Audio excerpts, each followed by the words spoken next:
et honorer la personne du vieillard. Et aujourd'hui, nous constatons beaucoup trop d'arrogance, trop de mépris envers les personnes âgées, surtout parmi les jeunes, alléluia, et certaines personnes même matures, mal élevées. Et aujourd'hui, le Seigneur nous propose de nous lever devant eux et d'honorer la personne du vieillard. Le problème, je crois que vous êtes d'accord avec moi, pasteur Patricia, pour dire que lorsqu'on méprise une personne âgée, on n'est plus disponible pour écouter ses conseils. Vous en pensez quoi? Ça, c'est sûr. Amen. C'est très difficile, hein, alléluia, d'écouter un grand-père alors qu'on le méprise. Bien-aimé, dis avec moi, première leçon.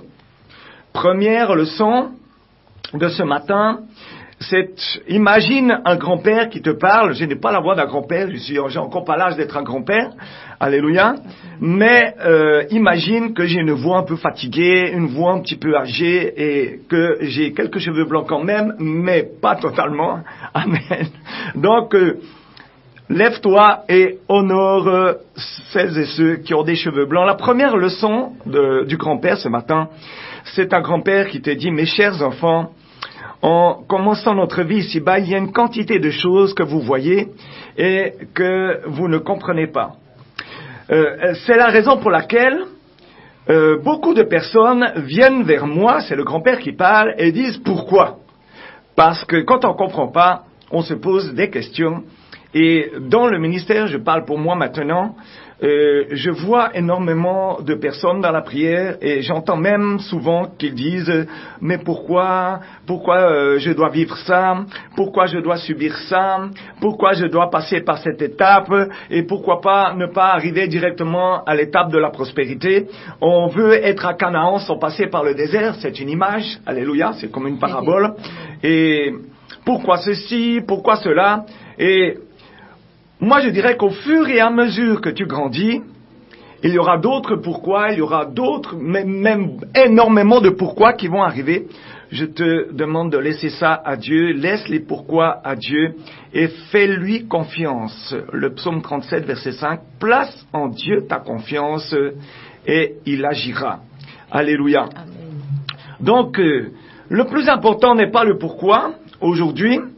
Et j'aimerais, bien aimé, dès le début de cet enseignement de ce matin, vous avertir qu'il y a un livre, un seul, qui répond à toutes les questions qui peuvent se poser dans la vie d'un enfant de Dieu,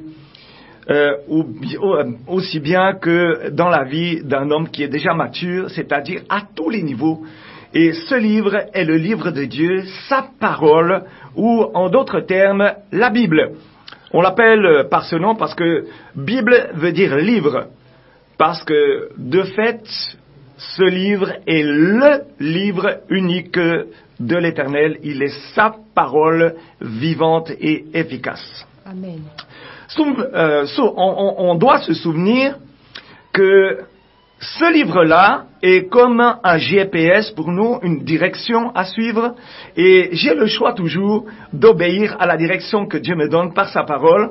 Alléluia. Amen. Mais il y a un conseil que nous allons prendre dans le psaume 119, verset 2, s'il vous plaît, pasteur Patricia, est-ce que nous pourrions lire? Écoutez la parole de Dieu dans le psaume 119, verset 2. Je lis la parole de Dieu dans Psaume 119, verset 2. Heureux ceux qui gardent ses préceptes, qui le cherchent de tout leur cœur. Amen. Amen. Heureux ou heureuse, amen, parce que c'est aussi valable pour les mamans, ceux qui gardent ou celles qui gardent ses préceptes, qui le cherchent de tout leur cœur. Il n'est pas dit qu'ils les cherchent, il est dit qu'ils le cherchent de tout leur cœur. Je dois chercher Dieu de tout mon cœur et je dois garder ses préceptes. Et ces préceptes que je dois garder sont dans sa parole et ces préceptes vont me garder, vont me discipliner, vont m'orienter vers Jésus-Christ qui, par lui, j'ai le salut par le moyen de la foi et en premier par la grâce. Amen. Bien-aimé, il n'est pas nécessaire d'être intelligent ni d'avoir fait de grandes études pour comprendre la Bible. Elle s'adresse à tous Vous confirmez, pasteur? Et Amen, même amen. aux enfants, aux jeunes. Ma fille aime qu'on lise la parole de Dieu, alléluia, ou les histoires de la Bible. Quand j'étais enfant, mes parents avaient acheté des livres qui s'appelaient l'histoire de la Bible, et il y avait 10 livres, et alors on les lisait de 1 à 10, on revenait 1 à 10, jusqu'à qu'on connaisse par cœur l'histoire. Et comme on était enfant, évidemment, on dessinait un peu sur les pages aussi, et pour ne plus lire ce qui était marqué. Alléluia. Et nos parents se fâchaient, mais ils se fâchaient en douce parce qu'ils préféraient que nous lisions, que nous soyons enseignés, trempés, ambiancés, peut-être c'est un mot moderne qu'on peut utiliser aujourd'hui, ambiancés dans le parfum de Dieu, dans le parfum du royaume. Alléluia. Amen. Nous étions imprégnés comme des éponges dans la parole de Dieu. Bien-aimés, il suffit de 3 choses pour profiter de la parole de Dieu. Bien-aimés, il faut la lire, la croire et la pratiquer. Amen. Amen. Voyons ensemble Matthieu chapitre 11, verset 25. La femme de Dieu va nous lire Matthieu chapitre 11, verset 25. Là, nous allons voir que notre Seigneur Jésus, étant sur la terre, se réjouissait de ce que le Père avait caché ces choses aux sages et aux intelligents, et qu'il les avait révélés aux petits-enfants. Et les enfants que nous sommes aujourd'hui, lisons Matthieu 11, verset 25. Je lis dans le nom de Jésus-Christ. Amen. En ce temps-là, Jésus prit la parole et dit, « Je te loue, Père, Seigneur du ciel et de la terre, de ce que tu as caché ces choses aux sages et aux intelligents, et de ce que tu les as révélées aux enfants. » Amen. Bon, la parole de Dieu dit que le royaume des cieux appartient aux enfants et à ceux qui leur ressemblent. Aujourd'hui, dis avec moi, première prière, je reprends ma position d'enfant de Dieu, dans ma position d'apprentissage de la parole. Je ne suis pas arrivé, ce n'est pas parce que j'ai un ministère sur moi ou des connaissances ou plusieurs années de théologie que je connais tout. Je reste en mode apprentissage comme un enfant et je dois, souvenez-vous, le psaume 119 verset 2, heureux ceux qui gardent ses préceptes. Il y a une promesse, cette première promesse que nous avons lue tout à l'heure dans le psaume 119 verset 2, c'est heureux. Amen. Moi, je garde le mot heureux parce que je recherche le bonheur, je recherche à être heureux et les mamans recherchent à être heureuses. Ceux qui gardent ses préceptes. Alléluia. Amen. Bon. Matthieu 11, verset 25, je te loue, Père, Seigneur du ciel et de la terre, de ce que tu as caché ces choses aux sages et aux intelligents, et de ce que tu les as révélées aux enfants. Il y a des choses qui ont été révélées aux enfants que les sages même ne connaissent pas. Alléluia. Amen. Donc, retrouvons notre position de naïveté, de foi violente d'enfants, et réjouissons-nous, soyons heureux dans l'obéissance aux préceptes, dans la discipline. Amen. Amen. Je me souviens un jour avoir parlé à un homme qui avait fait de courtes études, mais très intenses, et qui avait lu beaucoup de livres. Et malgré ça, il n'était pas heureux, bien au contraire. Il cherchait encore la réponse à des questions nombreuses, et il était angoissé, il était malheureux, et il voyait tout d'un coup l'inutilité de plusieurs livres sur sa bibliothèque. Nous pouvons voir que, par exemple, aux États-Unis, il y a un signe de richesse, c'est pas forcément la voiture, ce n'est pas forcément la maison, mais c'est la bibliothèque remplie de livres. Alléluia. Amen. Ça me rappelle une histoire, pasteur, où justement il y a un pasteur qui prêche et tout d'un coup, l'ancien se lève avec sa femme, dit que, pardon maman, pasteur, arrivez chez nous, on vous a préparé à manger, vous êtes invités, vous, votre famille, vous êtes invités. Maman, pasteur, par là-bas, tout va bien, ils sortent les cuillères en or, ils sortent les plats, les verres en cristal, et tout. La table. Et alors, ils vous soignent. Amen. Mais, juste après votre départ, il manque une petite cuillère en or. Alors, à chaque programme, Vous êtes là et vous voyez ce couple avec la bouche attachée qui n'ose même pas parler, qui vous regarde, qui vous toise comme ça et dit que c'est elle qui a pris la cuillère en or. Et ça dure des mois. Et ça dure 2 ans. C'est-à-dire des années. Jusqu'à un jour, le couple là prend son courage à 2 mains, à 4 mains puisqu'ils étaient à 2, et ils arrivent vers maman pasteur et disent que maman pasteur, vous vous souvenez, il y a 2 ans là, est-ce que vous savez pourquoi on ne vous invite plus chez nous? Ah, maman pasteur dit non. Quelle est la raison? Elle ne dit pas non, mais elle dit oui, j'ai suivi. Oui, j'écoute. Il faut être ouvert, n'est-ce pas? Et puis maman pasteur a été ouverte ce jour-là avec un léger sourire pincé parce que nous saurons quelle est la chute de cette histoire. Maman pasteur connaissait où était la cuillère en or et le père se fâche et dit maman, c'est vous qui avez pris la cuillère, la petite cuillère en or. Et maman pasteur dit que c'est vrai, c'est moi qui ai pris la petite cuillère en or, je l'ai mise dans votre Bible familiale. S'ils avaient ouvert le soir même la Bible, ils auraient trouvé la cuillère. Ça voulait dire que, bien aimé, je crois que tu as compris, qu'ils n'avaient pas ouvert leur Bible pendant 2 ans. Qu'ils étaient dans cette optique, dans cette dimension de c'est maman pasteur, tu te rends compte, une mère pasteur comme ça, ou un père pasteur vient chez nous et nous prend la cuillère en or, alors qu'elle était chez eux, dans leur Bible. Bien-aimé, ouvre plus souvent ta Bible que ce couple, pardon. C'est facile, hein, parce qu'une fois, tous les 2 ans, la poussière est déjà dessus. Si elle n'est pas dessus, parce que tu enlèves la poussière sur ta Bible pour avoir bonne conscience, elle est dedans. Elle est dans ton cœur, la poussière. Elle est quelque part, la poussière. Quand il n'y a pas la parole vivante de Dieu, il y a la poussière quelque part. Si c'est pas sur ta Bible, c'est dans ton cœur. Alléluia. Amen. Donc, bien aimé, aujourd'hui, cette histoire nous rappelle que dans cette première leçon, je dois lire la Bible et la lire avec attention et prière et la pratiquer, et cela dès l'enfance, et tous les pourquoi qui sont dans ton cœur trouveront leur réponse. Je crois que aujourd'hui, la réponse ne peut être qu'en Jésus-Christ, dans son esprit. Alléluia, il y a le réma de Dieu, il y a le logos, la parole écrite, le réma, la parole révélée. Et je crois que nous avons besoin des deux pour avancer. Il est dit que mon peuple sans révélation est un peuple sans frein. C'est-à-dire que quand il y a des problèmes, je fonce dans le problème quand il n'y a pas de révélation. Aujourd'hui, que le Seigneur nous donne la révélation dans sa parole, et pour comprendre la révélation à travers la parole vivante de Dieu, alors il faut la lire. Amen. J'ai un ami, on faisait du volley-ball ensemble, et il était, je crois qu'il est à la retraite aujourd'hui, un docteur en théologie, et il a enseigné, il était même le directeur de l'école, d'une des écoles de théologie la plus connue en Europe, en Europe de langue francophone. Et il me disait un jour, j'ai étudié la Bible pendant 35 ans.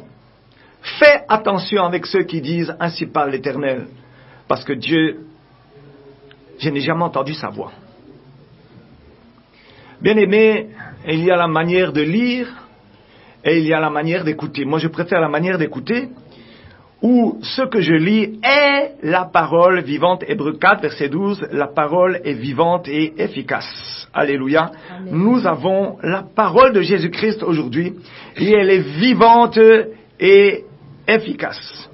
Donc, pour résumer, lisons la parole de Dieu, comprenons-la et pratiquons-la, bien-aimés. C'est la première leçon du grand-père de ce jour. Amen. Je crois que, femme de Dieu, nous sommes devant un conseil qui peut aider le peuple de Dieu. C'est ça.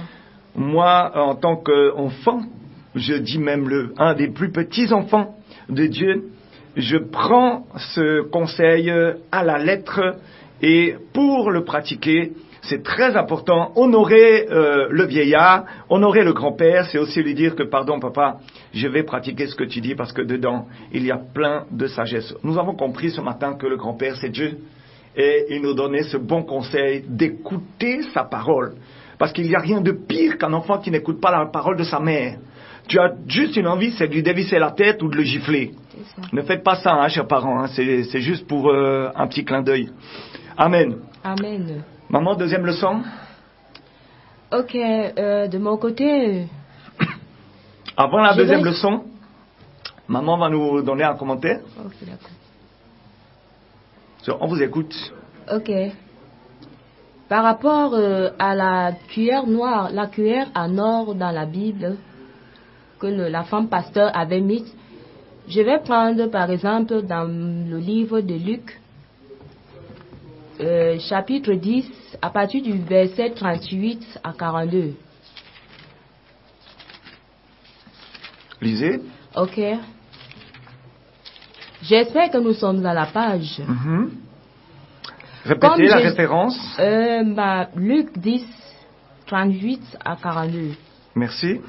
Comme Jésus était en chemin avec ses disciples, il entra dans un village et une femme nommée Marthe le reçut dans sa maison. Elle avait une sœur nommée Marie qui s'était assise aux pieds du Seigneur, écoutait sa parole. Marthe, occupée à divers soins domestiques, suivant et dit, « Seigneur, cela ne te fait-il rien que ma sœur me laisse seule pour servir? Dis-lui donc de m'aider. » Le Seigneur lui répondit, « Marthe, Marthe, tu t'inquiètes et tu t'agites pour beaucoup de choses. Une seule chose est nécessaire, Marie a choisi la bonne part qui ne lui sera point ôtée. » Ici, moi, je vais prendre la femme pasteur, je vais la remplacer par le nom de Marie. Et ceux-là qui l'ont invitée prennent la place de Marthe. Pourquoi? Parce que il est inadmissible en tant qu'un enfant de Dieu. Tu te dis enfant de Dieu et tu as tu as la Bible chez toi. Cette Bible fait 2 ans à la maison sans que tu ne la touches. Et Dieu est venu par sa servante mettre cette cuillère en or pour pouvoir les convaincre eux-mêmes que ce qu'ils font n'est vraiment pas bien. Lorsque tu t'es levé et dit que j'ai fait un choix meilleur, tu devrais t'asseoir et t'attacher définitivement. L'histoire du christianisme, c'est la détermination, c'est la ferme résolution. Lorsqu'on se lève pour dire qu'on croit en Jésus-Christ, nous devons être fermes, nous devons prendre en main notre responsabilité en Christ pour qu'il agisse, pour qu'il se manifeste, pour qu'il fasse de nous ce que lui-même il a résolu depuis avant la fondation du monde, autant pour moi. Amen. Soyons vraiment soumis devant Dieu, devant la parole de Dieu pour recevoir ce dont il a prévu pour nous dans sa parole. Amen. Amen. Maman, est-ce que vous êtes prête pour la deuxième leçon? Amen. Amen. Bien-aimés, je crois que il y a des choses que nous devons réaliser parce que nous avons écouté que nous devons lire, pratiquer la parole de Dieu, y croire, lire, croire et pratiquer. Alléluia. Amen. Mais en deuxième leçon, le grand-père nous demande de regarder autour de nous. Un jour, j'avais un gros problème et mon père, qui était un homme de Dieu, vient vers moi et me dit que « Viens fils, nous allons faire quelque chose ensemble. » Je n'avais pas besoin de faire quelque chose, j'avais besoin d'entendre, d'être rassuré.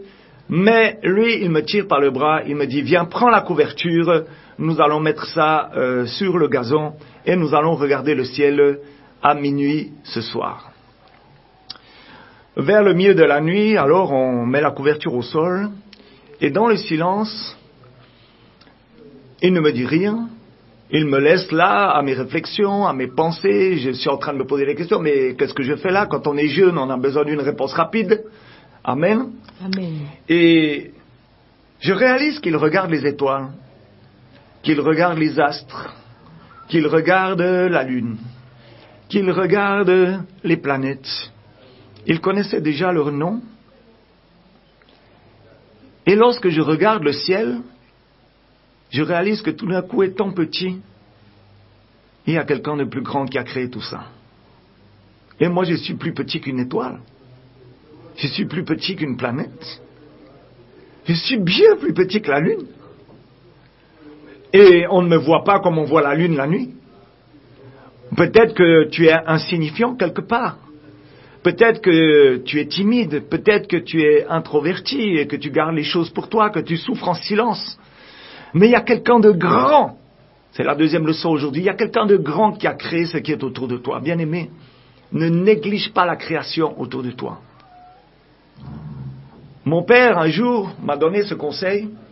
Il m'a dit, parce que c'était un homme de la nature, il aimait la nature. Il est décédé dans un accident, justement, dans la nature.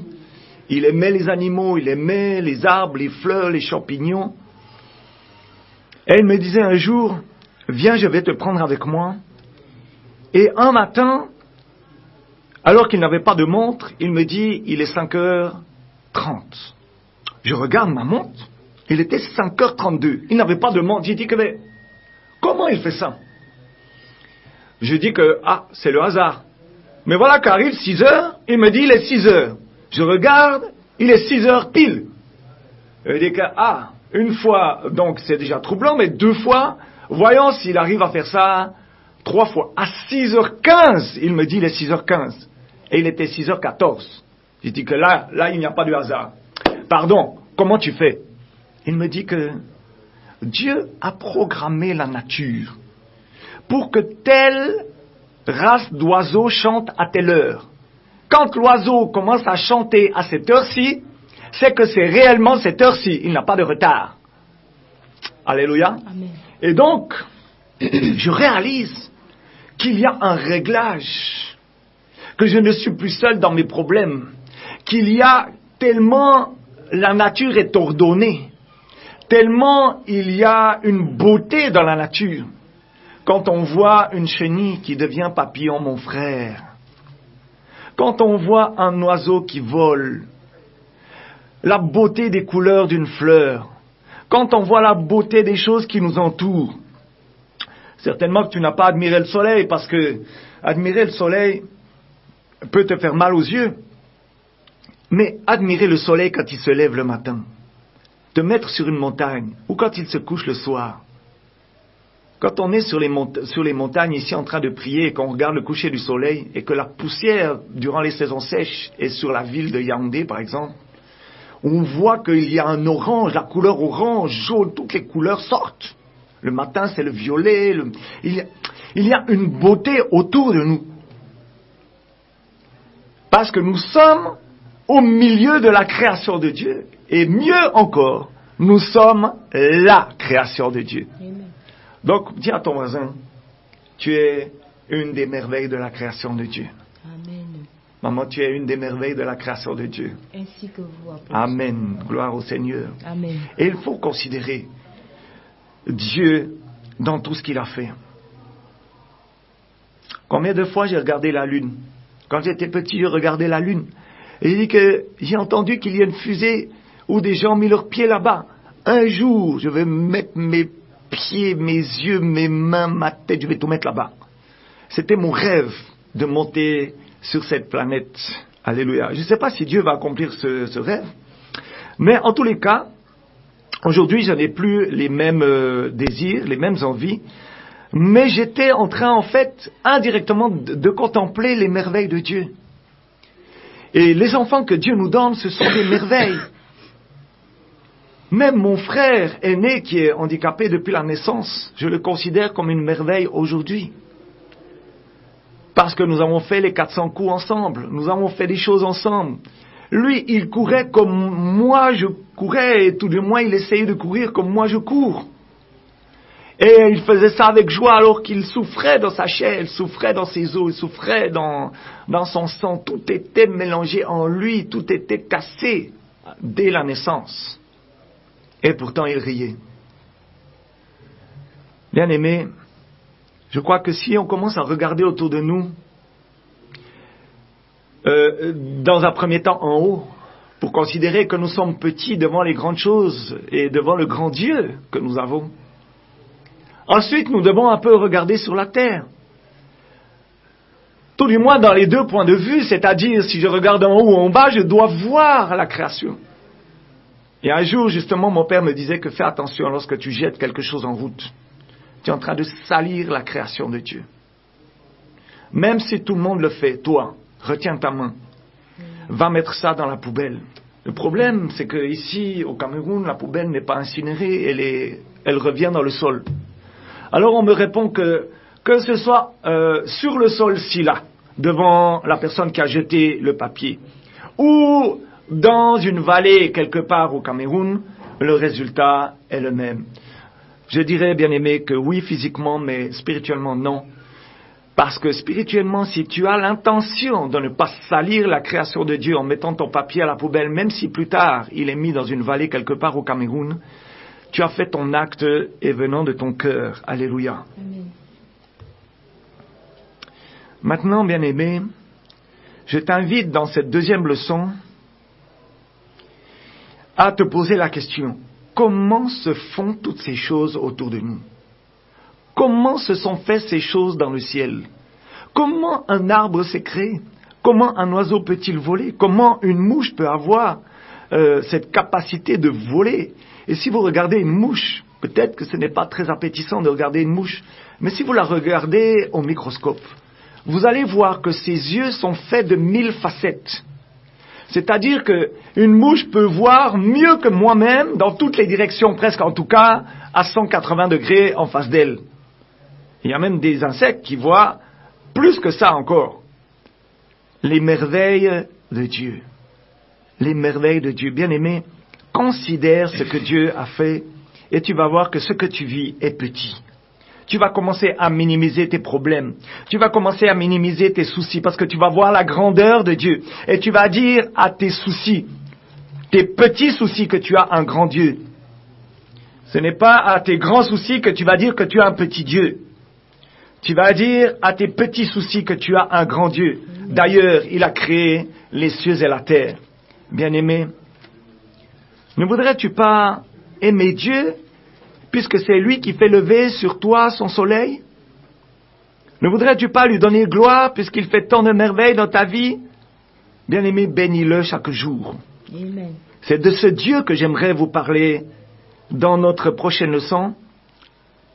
Combien je serais heureux, bien-aimé, si dès ton enfance, tu pouvais me dire que tu admirais toutes ces merveilles parce que tu l'aurais loué chaque jour. Ça me rappelle une histoire où un homme de Dieu voulait entendre le chant des oiseaux et il voulait la traduction. Et alors le Seigneur l'envoie dans la forêt et il n'entendait que des adorations. L'oiseau qui chantait à telle et telle heure le matin louait le Seigneur. Le renard qui passait devant la personne louait le Seigneur. Tous les animaux, toute la création loue le Seigneur dès le matin. Nous devons louer le Seigneur dès le matin. Bien-aimés, cette leçon aujourd'hui me touche parce qu'elle parle de mon enfance et je considère qu'aujourd'hui je suis toujours dans cette enfance parce que j'aime la naïveté de cette enfance et j'aime ressembler à un enfant, j'aime être naïf, j'aime être dans la foi comme un enfant bien-aimé et voir ce que Dieu a fait pour nous autour de nous. C'est lui qui a placé les luminaires dans le ciel. C'est lui qui a placé tout ce qu'il y a sur la terre. C'est lui qui m'a placé sur la terre. Il n'y a pas de hasard. Il y a une raison, bien-aimé. Et la raison, c'est que tu sois sauvé. Alléluia. Voilà notre deuxième leçon. Je vais attendre une réflexion de notre bien-aimé pasteur Patricia, si dans cette leçon, il y a encore un complément. Oui, merci apôtre de m'avoir passé la parole en cette matinée.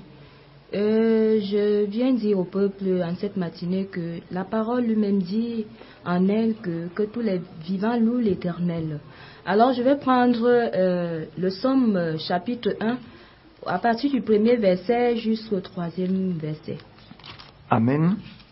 Heureux l'homme qui ne marche pas selon le conseil des méchants, qui ne s'arrête pas sur la voie des pécheurs et qui ne s'assied pas en compagnie des moqueurs.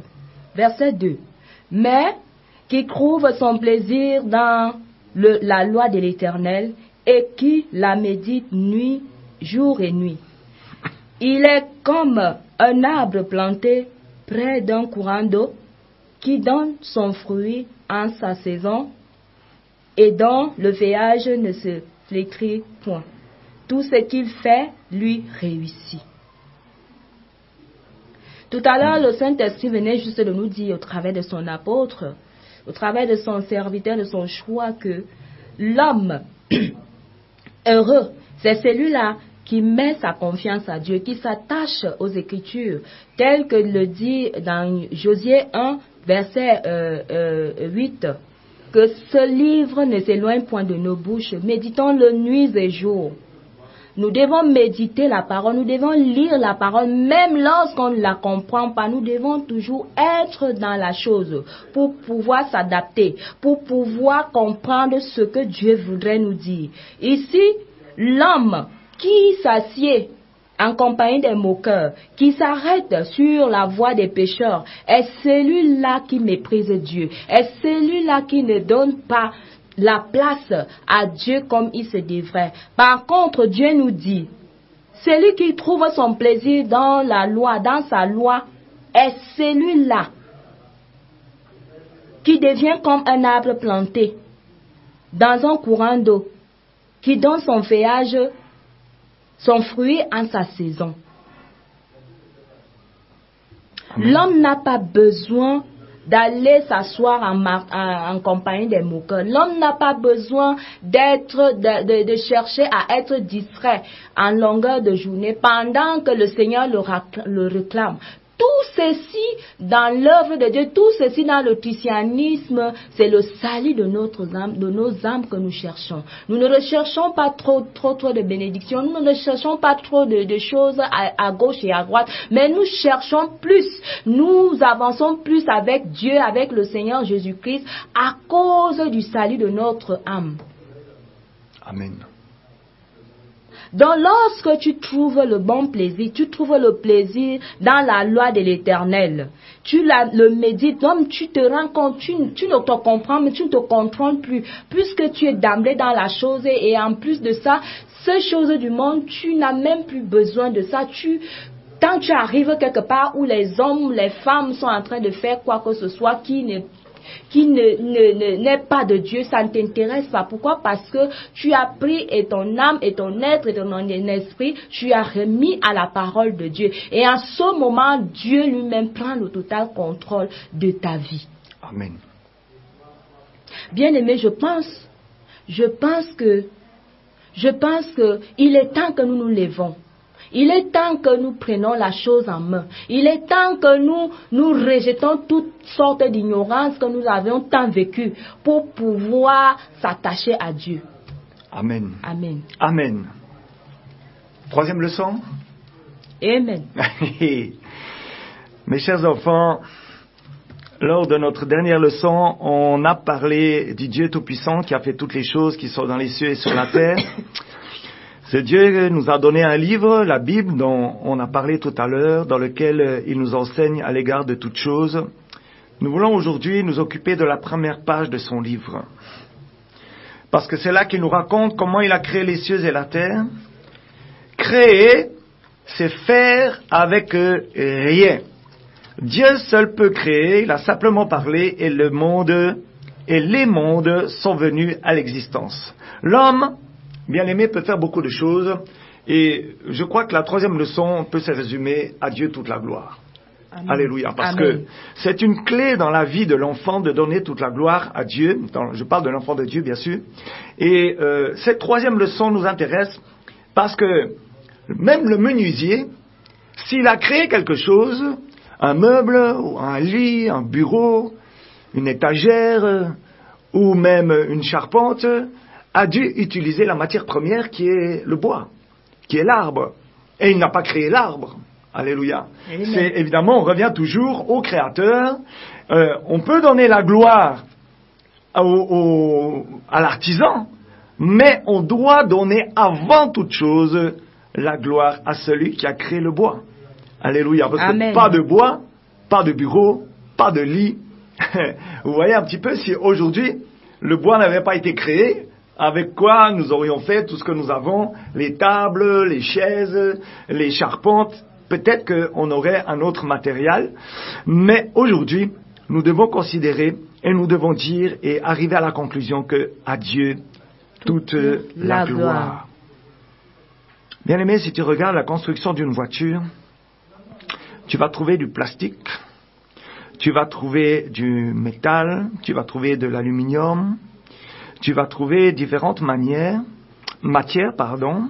et ces matières ont une matière première, c'est-à-dire quelqu'un les a créées à l'origine. Donc dans cette troisième et dernière leçon que nous avons aujourd'hui, nous devons considérer que, bien aimés, nous pouvons agir sur les choses que nous avons dans les mains, mais quelqu'un les a placées dans nos mains. Amen. Quelqu'un a placé du bois dans nos mains. Amen. Jésus avait un métier qui était charpentier. Lui-même, étant le créateur du bois, pouvait bien travailler son bois. Alléluia. Amen. Le conseil que j'ai à donner à tous les artisans, c'est que reconnaissez qui a créé le bois et vous allez faire un meuble merveilleux, bien plus magnifique que celui que vous alliez faire sans reconnaître que Dieu est à l'origine de la création du bois. Alléluia. Amen. Donnons toute la gloire à Dieu. Je suis persuadé que lorsque Dieu nous enlève quelque chose, par exemple une moto que j'avais, on nous la vole ou c'est en panne, c'est parce qu'à un moment ou un autre, nous n'avons pas été reconnaissants de ce que nous avions. Alléluia. Amen. Il faut cette reconnaissance. Il faut reconnaître que Dieu est glorieux. À partir du moment où je reconnais qu'il est gloire, alors je marcherai de victoire en victoire. Amen. Mais très souvent, l'homme a la mémoire qui baisse. On dit qu'il flanche, je ne sais pas si on utilise ce terme ici au Cameroun, mais en tout cas qui vacille, alléluia. Et Amen. cette mémoire nous fait défaut quand, on a tout ce qu'il faut, et tout d'un coup, une des petites choses que Dieu nous a données tombe en panne.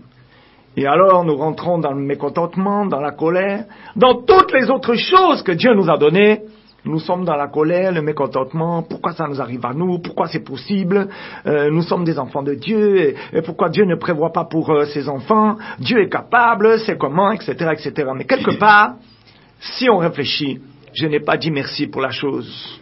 La plus petite des choses, parce que la Bible dit que si je suis fidèle dans les petites choses, Dieu me confiera les grandes. S'il voit que je ne lui donne pas la gloire dans ce que je mange chaque jour, pourquoi lorsque tu manges, tu ne dis pas, Seigneur, ce riz-là, tu l'as créé. Je le mange avec action de grâce. Ce légume-là, tu l'as créé. Je ne suis moi-même incapable de faire pousser un légume. Seigneur, je te fais une action de grâce. Je te dis merci pour ce légume qui pousse. Pourquoi on n'est pas reconnaissant? Alors, quand on n'est pas reconnaissant, voilà ce qui arrive. Oh, je ne mange plus depuis 2 jours. Oh, pardon, papa, donne-moi un petit peu de riz. Oh, il y a toujours quelque chose qui manque. Or, il est dit dans la parole de Dieu que ce sont les païens qui cherchent la nourriture et le vêtement. Parce que Dieu sait comment habiller ses enfants et comment nourrir ses enfants. Bien-aimés, donnons toute la gloire à Dieu. On dit que tu es belle, maman, dis gloire à Dieu. On dit que tu es beau, papa, que tu es bien sapé, dis gloire à Dieu. Tes affaires vont bien, hein? Gloire à Dieu. L'église grandit bien, hein? Gloire à Dieu. Mais quelle voix tu as, mon frère? Gloire à Dieu. Amen. La gloire de Dieu, mon frère, ne prend pas la gloire de Dieu, parce qu'alors il la partage avec personne. Et si tu veux voir un Dieu qui se fâche plutôt qu'un Dieu qui bénit, mets la gloire de Dieu sur toi. Et regarde seulement ce qui se passe. Il va y avoir des fermetures plutôt que des ouvertures. Et les sorciers vont se régaler avec leur cadenas dans ta vie. Alléluia. Donc, un blocage par-ci, un blocage par-là, et au 3e blocage, tu es à la prière en train de pleurer, mais pourquoi, Seigneur, pourquoi je suis bloqué? Très souvent, le Seigneur révèle que la personne est dans l'ingratitude. Parce qu'elle n'a pas été dans la gratitude, elle est dans l'ingratitude. Bien aimé, c'est un principe qu'il faut comprendre aujourd'hui. Si je ne suis pas dans la gratitude, alors tôt ou tard, je serai dans l'ingratitude. L'ingratitude, être ingrat, c'est ne pas reconnaître ce que Dieu ou une personne a fait pour nous de bien. Alléluia. Amen. Je crois que la 3e leçon ce matin même si elle est un petit peu raccourcie à cause du temps par rapport aux autres, nous fait du bien. Chers enfants de Dieu, donnons toute la gloire à Dieu. Parce que quand il est dit dans la première page de la parole de Dieu qu'il a créé les cieux et la terre, je répète que créer, c'est faire avec rien. Toi, quand as-tu fait quelque chose avec rien? Mon frère, revenons à la réalité, revenons à la raison. Aucun homme n'a fait quelque chose avec rien. Il a toujours fait quelque chose avec... Si on veut simplifier, l'homme n'a rien inventé.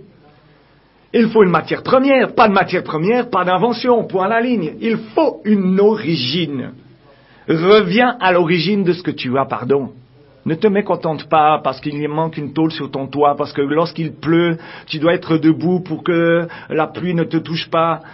Bien-aimé, bien-aimé, bien-aimé, il est dit dans la parole de Dieu, regarde comme un sujet de joie complète les diverses épreuves par lesquelles tu passes.